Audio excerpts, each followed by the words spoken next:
Good morning dear students. Second year geography के students का महाविद्यालय के यूट्यूब चैनल पर स्वागत है।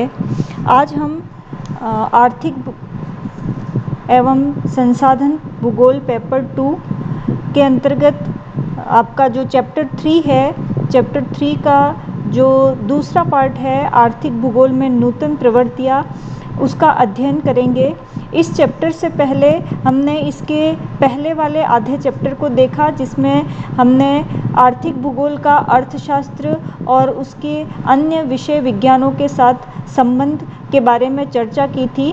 आज हम देखेंगे आर्थिक भूगोल में नवीन प्रवृत्तियाँ। देखिए, आर्थिक भूगोल में नवीन प्रवृत्तियाँ का मतलब है कि वर्तमान समय में जो इकोनॉमिक एंड रिसोर्स ज्योग्राफी जो पेपर है, उसमें हम किन किन न्यू ट्रेंड्स को लेके या इस जो सब्जेक्ट है उसमें किस प्रकार की नवीन विषय वस्तु समय के साथ समाकलित होती जा रही है, या आर्थिक विषय की विषय वस्तु और इसकी विधियों और उसके उपागमों में हम किन नए ट्रेंड्स को समावेशित करते जा रहे हैं और आर्थिक भूगोल का अध्ययन करते जा रहे हैं। अगर हम नूतन प्रवृत्तियों की बात करते हैं तो 1807 में जो औद्योगिक क्रांति हुई, उसके पश्चात विश्व के विभिन्न भागों में विभिन्न संसाधनों की खोजें हुई, मशीनों की खोजें हुई, यंत्रों की खोजें हुई, तकनीकी का विकास हुआ और वैज्ञानिक विकास हुआ।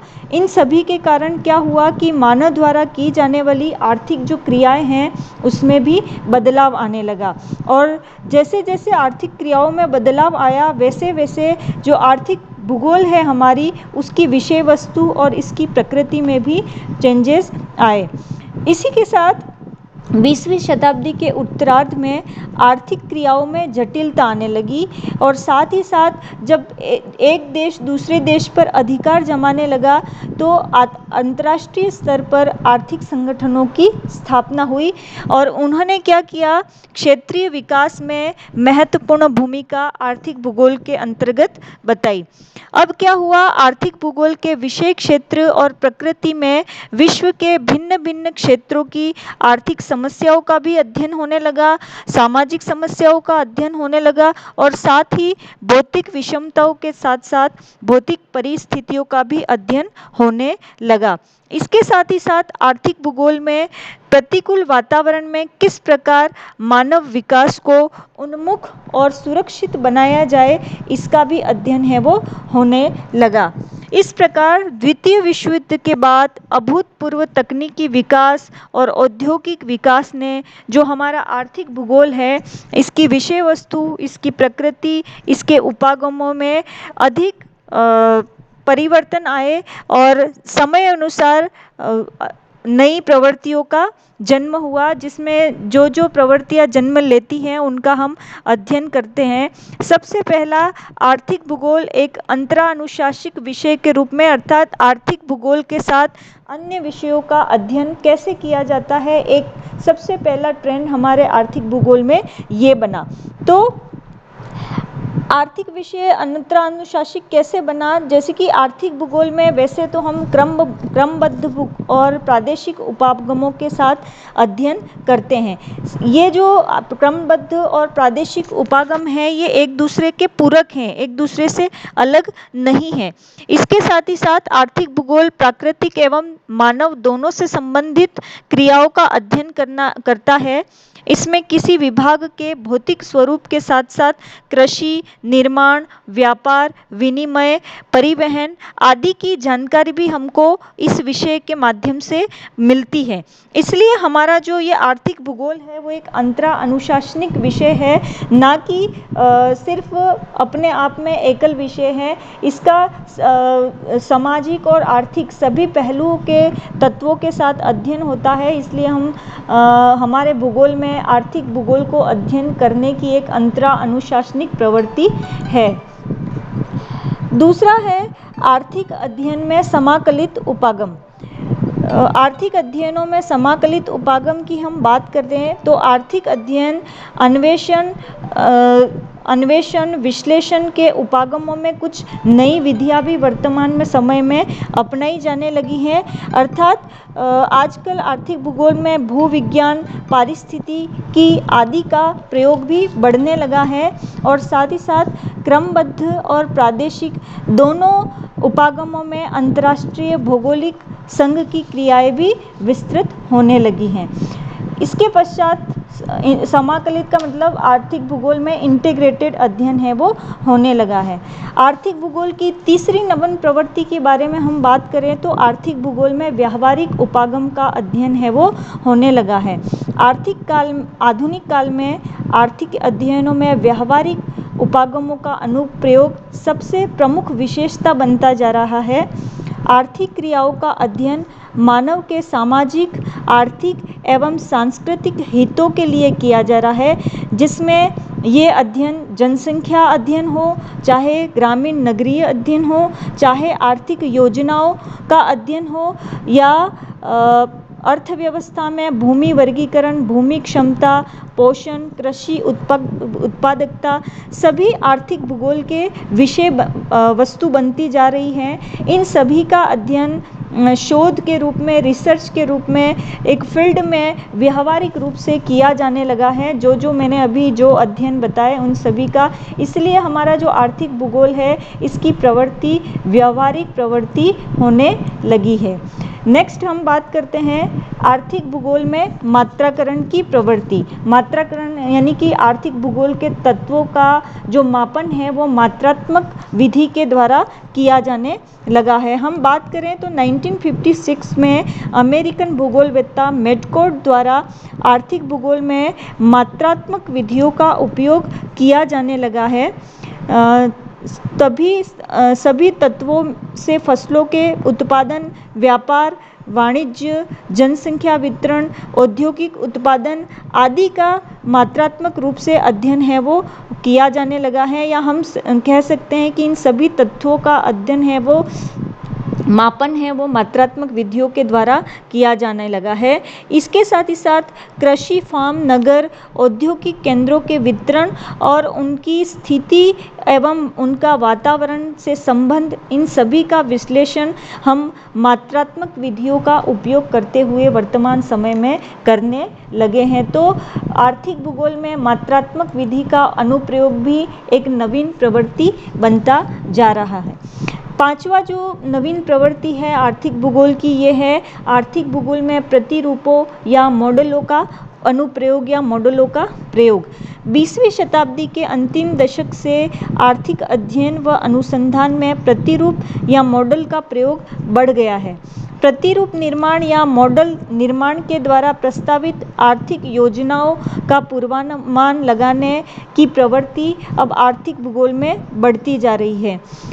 प्रतिरूपों के द्वारा प्रदेशों के आर्थिक अध्ययन में भविष्य की आर्थिक योजनाओं और आर्थिक प्रबंधों में जो होने वाली भूलें हैं वो भी क्या होती जा रही है, कम होती जा रही है।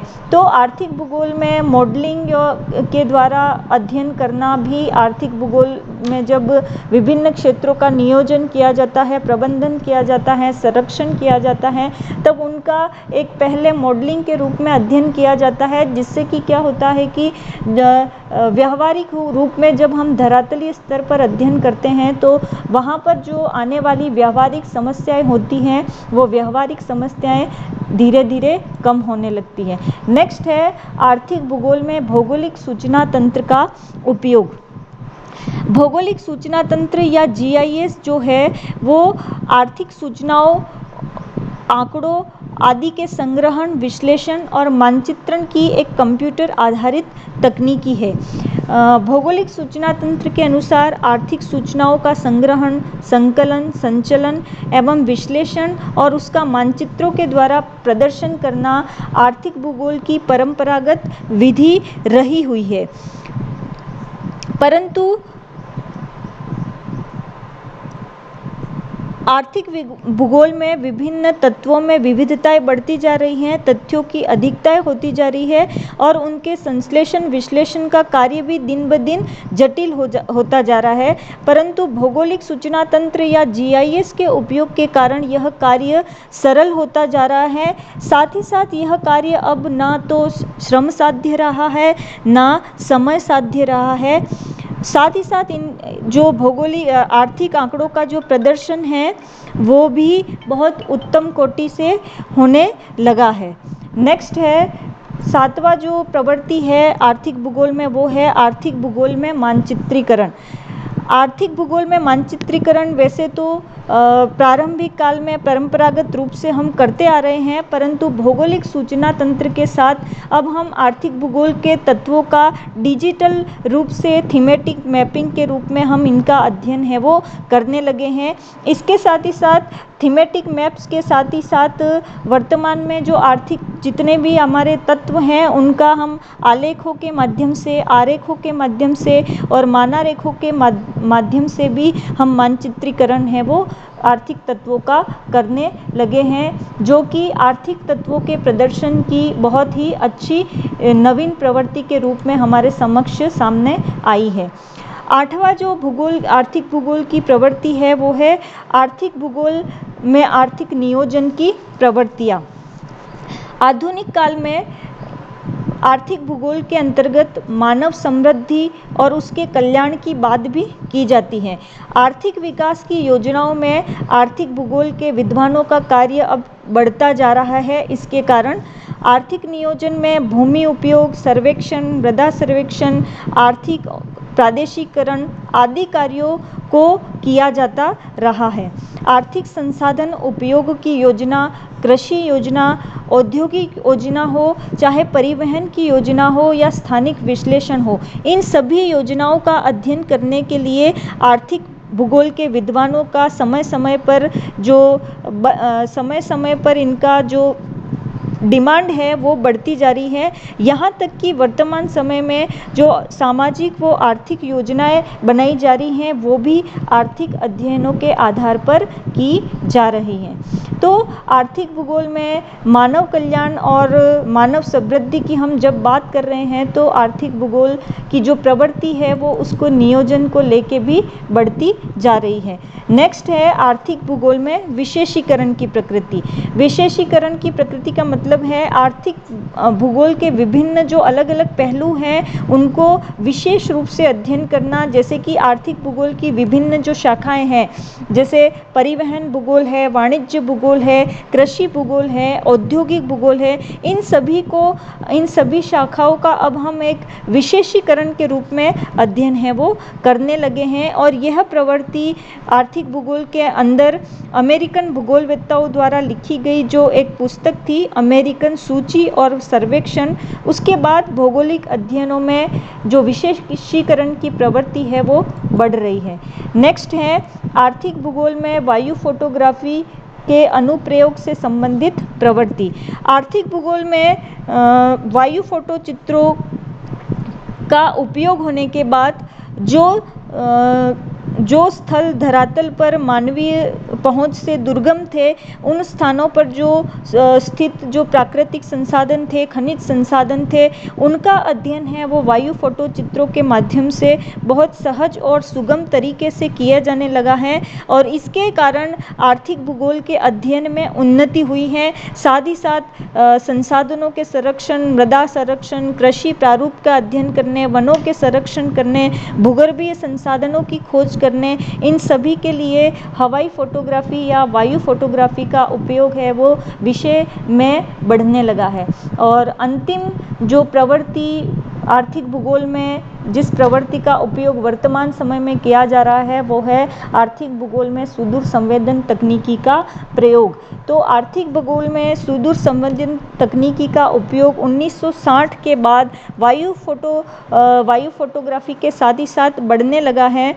यह प्राकृतिक संसाधनों की खोज, उनके प्रबंधन और उनके संरक्षण में तथा साथ ही साथ भविष्य का प्रेडिक्शन करने में यह तकनीकी बहुत ही कारगर साबित हो रही है।